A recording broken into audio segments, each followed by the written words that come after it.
Welcome back. Supreme court ने election tribunals के क़याम के नोटिफिकेशन मुअत्तल कर दिए। इलेक्शन ट्राइब्यूनल्स की तश्कील के फैसले के खिलाफ इलेक्शन कमीशन की अपील पर समाअत। आइंदा समाअत तक लाहौर हाई कोर्ट का फैसला और इलेक्शन कमीशन के जारी करदा नोटिफिकेशन भी मुअत्तल। सुप्रीम कोर्ट ने मामला chief justice Lahore high court और इलेक्शन कमीशन के मुशावरत पर छोड़ दिया। दरख्वास्त सुप्रीम कोर्ट में ज़ेर इल्तवा रहेगी। अटॉर्नी जनरल ने बताया चीफ जस्टिस और लाहौर हाई कोर्ट की तैनाती का मामला पार्लिमानी कमेटी के सामने है। पार्लिमानी कमेटी की मंजूरी के बाद इलेक्शन कमीशन और chief justice Lahore high court की मुलाकात मुमकिन है। हुक्मनामे का मतन chief justice Lahore high court ने सिंगल बेंच के फैसले की रोशनी में पंजाब में इंतखाबी उसरदारियों की समाअत के लिए 8 इलेक्शन ट्राइब्यूनल्स कायम किए थे। इलेक्शन ट्राइब्यूनल्स की तश्कील के फैसले के खिलाफ की अपील पर समाअत में पीटीआई उम्मीदवारों के वकील ने चीफ जस्टिस कासिफ फायसीसा पर एतराज उठा दिया। केस किसी और बेंच को भेजने की सदा। चीफ जस्टिस और बेंच की तश्कील पर एतराज उठाने पर अदालत बरहम। बेंच में मैंने नहीं, कमेटी ने तश्कील दिया, बहुत हो गया, मामला पाकिस्तान बार काउंसिल को भेजेंगे। चीफ जस्टिस पाकिस्तान के रिमार्क्स। कहा बेंच पर एतराज उठाकर हेडलाइंस बनवाना चाहते हैं। अदालत को स्कैंडलाइज करने वाले वकील का लाइसेंस मुअत्तल करेंगे। ऐसा नहीं हो सकता, जो मुंह में आए कह दें, बस आप लोग केस खराब करना चाहते हैं। जस्टिस जमाल खान मंदोखेल बोले, आप जजेस में से खुद चूज नहीं कर सकते। पहले अच्छे और बुरे तालिबान की बात होती थी, अब क्या जजेस भी अच्छे बुरे होंगे? शंघाई ताउन तंजीम के सरबराही इजलास के मौके पर वज़ीर आज़म शहबाज शरीफ की आलमी रहनुमाओं से मुलाकातें। वज़ीर आज़म के अक़वाम मुत्तहिदा के सेक्रेटरी जनरल एंटोनियो गुतेरेस से मुलाकात। वज़ीर आज़म की तुर्की, आज़रबाईजान, ताजिकिस्तान, किर्गिस्तान और बेलारूस के सदूर से भी मुलाकातें। मुलाकातों में दो तरफा ताल्लुकात और बाहमी दिलचस्पी के उमूर पर बातचीत हुई। बिजली के बुनियादी टैरिफ में 5 रुपये 72 पैसे इजाफा। नेपरा ने बिजली का औसत बुनियादी टैरिफ 29.78 से बढ़ाकर 35.50 रुपये फी यूनिट मंजूर किया था।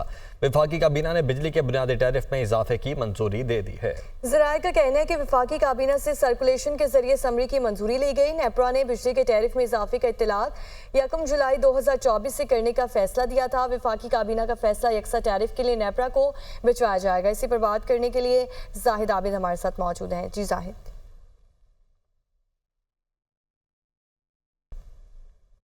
जी बिल्कुल, बिजली की कीमत में एक मरतबा फिर इजाफा कर दिया गया है और बिजली के बुनियादी टैरिफ में 5 रुपये 72 पैसे के इजाफे की काबीना ने सर्कुलेशन समरी के जरिए मंजूरी दे दी है, जिस पर नेपरा की तौसीक के बाद बाकायदा नोटिफिकेशन जारी कर दिया जाएगा और 1 जुलाई से इस नए बुनियादी टैरिफ के साथ आइंदा के बिल आएंगे, जिसकी वजह से बिजली का बुनियादी टैरिफ जो है 35 रुपये 50 पैसे तक जा पहुंचेगा। तो हमारे साथ कुछ लोग मौजूद हैं, जरा इनसे बात करेंगे। पिछले महीने मुझे 20,000 रुपये बिल आया था, इस दफ़ा मुझे 28,000 रुपये बिल आया। मैं पिकअप सुजुकी चलाने वाला लोडर बंदा हूँ, नहीं समझे। बात करने का मतलब है कि हमारे पास घर का किचन चलाने के पैसे नहीं हैं, तो हम इतनी परेशानी के आलम से हम गुजर रहे हैं। सुबह के गाड़ी लेके खड़े हैं, कोई फेरा नहीं है। पेट्रोल वो इतना महंगा है, हर चीज़ महंगी होती जा रही है। अच्छा, बिल्कुल लोगों के यही गिले शिकवे हैं कि पहले ही महंगाई इस कदर ज़्यादा है कि सांस तक लेना मुश्किल हुआ और इसके बाद अगर बिजली जैसी बुनियादी ज़रूरत का मज़ीद टैरिफ बढ़ा दिया जाता है तो आइंदा आने वाले बिल उनके लिए मज़ीद तकलीफ का बायस होंगे, उनके लिए मज़ीद मुश्किलात होंगे। हुकूमत ने जो महंगाई कम करने और दीगर दावे किए थे वो अब पूरे होते हुए नज़र नहीं आ रहे हैं। लोगों को मायूसी फैलती हुई नज़र आ रही है। जी, और बुनियादी टैरिफ में इजाफे से खैबर पख्तूनख्वा में क्या सूरत हाल है, ये बता रहे हैं आमिर जमील। बिल्कुल, खैबर पख्तूनख्वा में जो सूरत हाल है वो मुल्क के दीगर सूबों में जो सूरत हाल है उससे कुछ ज़्यादा मुख्तलिफ नहीं है। ताहम यहाँ के जो अवाम हैं वो कीमतों के साथ साथ लोड शेडिंग भी जो है वो बर्दाश्त कर रही है। ज़्यादातर लोग जो हैं वो लोड शेडिंग की शिकायत करते नज़र आ रहे हैं। उनका कहना ये है कि एक तरफ गर्मी है, दूसरी तरफ लोड शेडिंग है और ऊपर से जो कीमतें हैं वो बढ़ती जा रही हैं। खैबर पख्तूनख्वा और ख़ास तौर पर अगर मैं पेशावर की बात करूँ तो पेशावर में लोड शेडिंग का दौरानिया अंदरून शहर और शहरी इलाकों में वो 15 घंटे तक है और इसी तरीके से अगर हम नवाही इलाकों की बात करें तो वहाँ पर 18 से 22 घंटों तक लोड शेडिंग की जा रही है। यहाँ पर न सिर्फ बिजली की लोड शेडिंग बल्कि उन्हें दीगर ज़रूरियात ज़िंदगी में भी मसाइल का सामना करना पड़ रहा है। तो अब बिजली की कीमतों में इजाफे ने उनकी परेशानी में मज़ीद इजाफा कर दिया है। और बिजली लोड शेयरिंग बकायाजात की अदम अदायगी। खैबर पख्तूनख्वा हुकूमत और वफाक आमने सामने। खैबर पख्तूनख्वा हुकूमत का बिजली की तकसीम का निज़ाम अपने हाथ में लेने का फैसला। इसी पर बात करने के लिए आबिद हमीद हमारे साथ मौजूद हैं। आबिद, बताइए ज़राए का क्या कहना है? जी बिल्कुल, ये जो बिजली के टैरिफ में इजाफा और इसके बाद जो है बकायाजात की दम अदायगी और इससे के जो दीगर मसाइल हैं जो आड़े आ रहे हैं खैबर पख्तूनख्वा हुकूमत और वफाक के माबेन तनाव का बायस बन रहे हैं। अब खैबर पख्तूनख्वा हुकूमत ने फैसला किया है कि वो बिजली की तकसीम का जो है निज़ाम वो अपने हाथों में लेंगे। इस हवाले से काफ़ी अरसे से काम जारी था, गुज़िश्ता दौर हुकूमत में काम शुरू किया गया था और खैबर पख्तूनख्वा डिस्ट्रीब्यूशन कंपनी के नाम से कंपनी कायम की गई थी जो अब बाकायदा तौर पर काम शुरू करेगी। एक पायलट प्रोजेक्ट शुरू किया जा रहा है जो इब्तदाई तौर पर मलकन डिवीज़न में शुरू किया जाएगा। चकदरा से कालाम तक बिजली के जो है तकसीम का निज़ाम खैबर पख्तूनख्वा हुकूमत जो है वो खुद शुरू करेगी। इसी तरह चकदरा से जो है वो चतराल तक जो है वो भी बिजली फराहम की जाएगी। इसके लिए 90 मिलियन रुपए जो है वो इब्तदाई तौर पर मुख्तस किए गए हैं। अगर ये मनसूबा कामयाब होता है तो इसका दायरा कार और इसमें इन्वेस्टमेंट को जो है वो मज़ीद बढ़ाया जाएगा। मैं आपको ये भी बताता चलूँ कि जो बिजली के जो तकसीम का जो निज़ाम है उसके लिए इंफ्रास्ट्रक्चर जो है वो मौजूदा निजी कंपनी जो इस वक्त बिजली की तकसीम का काम कर रही है उसी का इंफ्रास्ट्रक्चर इस्तेमाल किया जाएगा इब्तदाई तौर पर। और अगर ये मनसूबा कामयाब होता है तो फिर सूबाई हुकूमत अपने एक निज़ाम जो तकसीम का है जो इंफ्रास्ट्रक्चर है वो बनाने पर भी सोच विचार कर रही है और उसके ऊपर जो है मज़ीद काम भी किया जाएगा।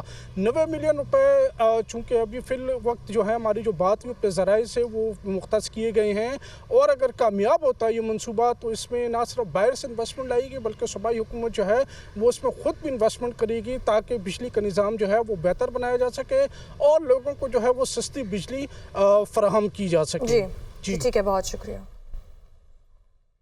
जस्टिस मियां गुल हसन औरंगजेब की जानिब से सुप्रीम कोर्ट को खत लिखने की तरदीद। इस्लामाबाद हाई कोर्ट ने खत लिखने की ट्वीट को झूठ करार दे दिया है। इस्लामाबाद हाई कोर्ट की जानिब से एलामिया जारी किया गया है। तो जस्टिस मियां गुल हसन औरंगजेब की जानिब से सुप्रीम कोर्ट को खत लिखने की तरदीद की गई है। इस्लामाबाद हाई कोर्ट ने खत लिखने की ट्वीट को झूठ करार दिया है और इस्लामाबाद हाई कोर्ट की जानिब से एलामिया भी जारी कर दिया गया है। गंदम की मसनूआत पर निफ्स से 2.5% विद होल्डिंग टैक्स आयद। विद होल्डिंग टैक्स लगने से आटा, गंदम, मैदा की कीमतें बढ़ने लगी। नए टैक्स से आम सारिफ भी मुतासिर होगा। मजीद बता रही हैं मरियम मिलाही। ये देखें, एफबीआर की जानिब से फाइनेंस एक्ट 2024 और 25 में जो है वो गंदम की मसनूआत के ऊपर निस्फ से लेकर 2.5% तक जो है वो विद होल्डिंग टैक्स आयद कर दिया गया है। ये विद होल्डिंग टैक्स जो आयद किया गया बेसिकली मिल्स और इंडस्ट्रीज़ के ऊपर डायरेक्टली नहीं लगाया गया, जबकि इनके जो होलसेलर डीलरशिप है उनके ऊपर लगाया गया और उसके अंदर भी फाइलर और नॉन फाइलर का जो है वो कॉन्सेप्ट फॉलो किया जाएगा। जिसके बाद ये बताया जा रहा है कि जो इसका डायरेक्ट इम्पैक्ट है वो आएगा गंदम के आम सार्फिन के ऊपर, आम उस कंज्यूमर के ऊपर। इसके नतीजे में ये जो है इसकी प्राइसेस में इतना इफेक्ट देखने में नज़र आ रहा है कि जो 20 किलो का जो आटे का थैला है उसके ऊपर बताया जा रहा है कि 40 रुपये तक का जो है वो इजाफा आ रहा है और जो दीगर जो इनकी फ़ाइन आटा और मैदे के जो थैले हैं और जो बोरी हैं उनके ऊपर पोटेंशली 200 रुपये तक का जो है वो इजाफा देखने में नज़र आ रहा है। यहाँ पर इस वक्त जहाँ पर मैं मौजूद हूँ ये एक चक्की की जो है वो दुकान है। चक्की के आटे के ऊपर इस वक्त जो है वो टैक्स के बाद प्राइसेस इंक्रीज़ नहीं हुई, लेकिन जो मिल्स का जो आटा है उसके ऊपर प्राइसेस इंक्रीज़ हुई हैं और ये ट्रिकल डाउन इफेक्ट आने वाले दिनों में ऑलमोस्ट हर जगह देखने में नजर आएगा। जी।